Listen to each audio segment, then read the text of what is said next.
Hi, my name is Daniela, and for this co-presentation, I'll be talking about identity in lifespan developmental psychology, as well as understanding identity within the context of adolescence. So for my first slide, I just want viewers to look at this image right here. It's a image / drawing that someone made, highlighting teen identity at the center and kind of separating it into multiple different blurbs. And the person that made this, I think it was called a collaborative effort, but it looks at the different forms and different forms that an identity can take on in the lens of adolescence. And then for my introduction slide right here, taking into account of our most recent use unit, adolescence and lifespan developmental psychology, it is important to note of the development of identity and teenagehood. During adolescence, it is a time where most start to consider the depths of their personhood, who they are, and who they want to become. Regardless of age, identity is integral to one's personality and goes hand in hand with their brain and lifespan development. In this presentation, we will examine identity's relation to lifespan developmental psychology within the context of adolescence. So before we begin, what exactly is identity? The American Psychological Association, also known as the APA, defines identity as an individual's sense of self determined by two things: a set of physical, psychological, and interpersonal characteristics of someone, or a range of affiliations and social roles that a person takes on. Examples of what makes up an identity can include, but is not limited to, one's race, ethnicity, sexuality, gender, background, be it as it may, socioeconomic background, etc., ability, disability, list goes on. When discussing identity, it is important to note of the multiple forms that an identity can take on. In other words, facets to identity. And as our class textbook states, there are the list of 5 different facets of identity that exist are religious identity, racial identity, political identity, vocational identity, and gender identity. Though our textbook only states of 5 facets, there are multiple facets to identities that exist. People may identify with only one or more than one identity. One's identity can be fixed or fluid in presentation and varies by individual. In this part of the presentation, we will look more into different theories and concepts presented by different psychologists and researchers over time in regards to identity, as well as understanding identity within the context of adolescence. So for our first theory / concept, we have Marsh's 4 identity statuses. This was developed in 1966. Psychologist James Marsha developed a model on identity statuses, and the purpose of this model is to determine and assess where one's identity is at currently based on where they're at developmentally in their life, age-wise, and it's broken down into 4 different statuses. So we have diffusion, identity diffusion, which means no exploration or commitment towards one identity. Considering adolescence, a teenager who has identity diffusion, they're kind of just coasting through life. They, when looking at their identity, there's little connection and or purpose to their understanding or thought process towards it. Then there's identity moratorium, which means that there is exploration but no commitment towards one's identity. So in the context of adolescence, a teenager who has identity moratorium, they're exploring their identity, but they don't know who they are just yet, which is pretty normal during that age.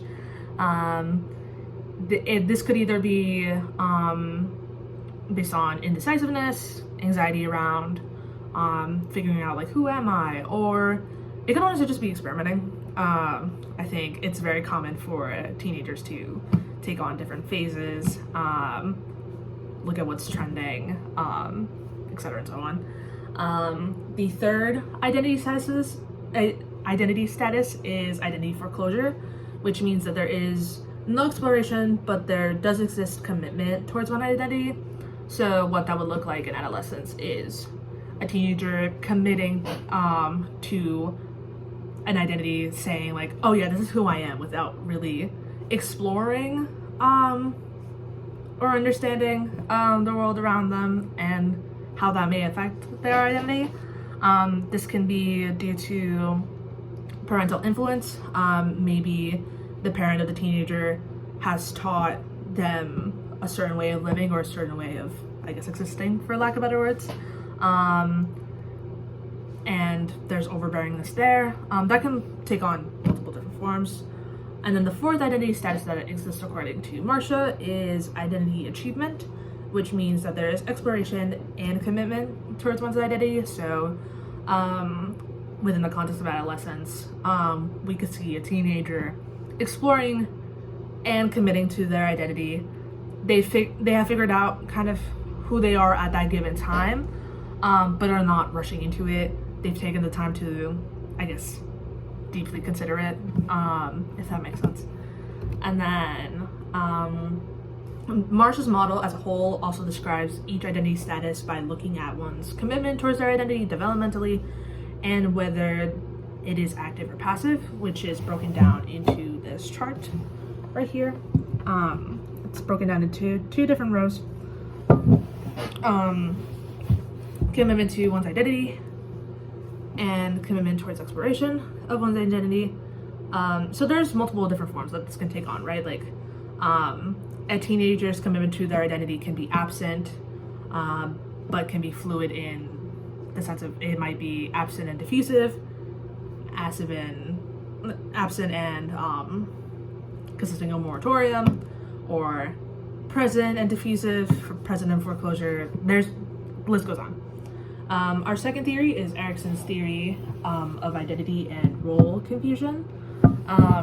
Also developed in the 1960s, psychologist Erik Erikson created a theory comparing and contrasting identity and role confusion.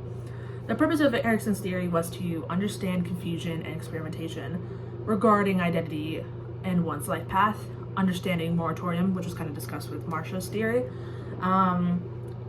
Moratorium with the focus of it signifying delay in identity commitment during option exploration, options of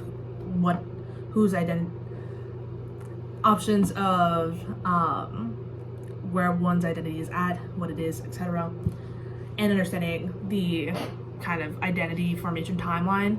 According to Erikson, adolescents and preteens kind of start to think about their identity more in depth between the ages of 12 and 18, and final formation kind of takes on during early adulthood.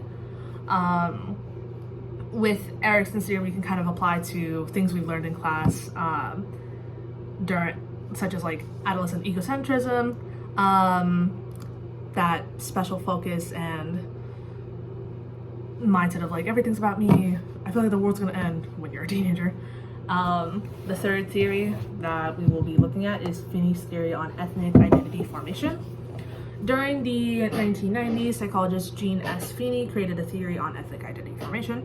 The purpose of the theory is to understand achieved ethnic identity, in other words, appreciating and understanding one's ethnic heritage, understanding exploration and commitment towards ethnic identity, understanding unexamined ethnic identity and searching the internal search of understanding one's own ethnic identity or lack thereof. So lack of exposure, lack of thought being put into it. And that can look similar to the other theories that can be seen in multiple different ways. There, for adolescents, I think kind of what I've seen within my own adolescence as someone who is of color is it kind of splits into two. There are groups of adolescents who are aware of their own race, but they weren't taught the language, or they didn't get that much exposure to the culture as a kid, or they simply don't really put mind into it, or they don't want to think about it as much because they already know that, oh, by being this, there's that chance of me being oppressed for just existing. So they kind of separate themselves in that way. And then we have the opposite side of the coin, which is adolescents kind of taking like a rebellious or activist role, really wanting to understand their culture, maybe, like I said, taking an activist role on it and kind of forming their own ideals of like, oh yeah, no, oppression's not okay. And I could talk forever and ever about that. That also has a lot to do with like parental influence, traditions, overbearingness, expectations within the context of ethnic identity. Now that we have kind of looked at all these different theories and concepts, I want to give you guys an overview of what identity can look like in adolescence. Adolescence can be quite the roller coaster, as we've either probably experienced in our own lives as well as in this presentation. Adolescence can consist of many ups and downs, with the excitement, melodrama, and all the angst of being young. A big part of adolescence is learning about one's social identity and place in the world. Examples are like fitting in, taking into account similarities and differences from oneself to other, which is one of the main thoughts that come when thinking about adolescence or identity as an adolescent. By learning about the facets and different theories that exist around identity, and applying it to adolescence and also just any age as a whole, we can better understand how that applies to lifespan developmental psychology, as well as we can better understand the teenage psyche and how one's identity forms during adolescence. And these are my sources. Thanks for watching.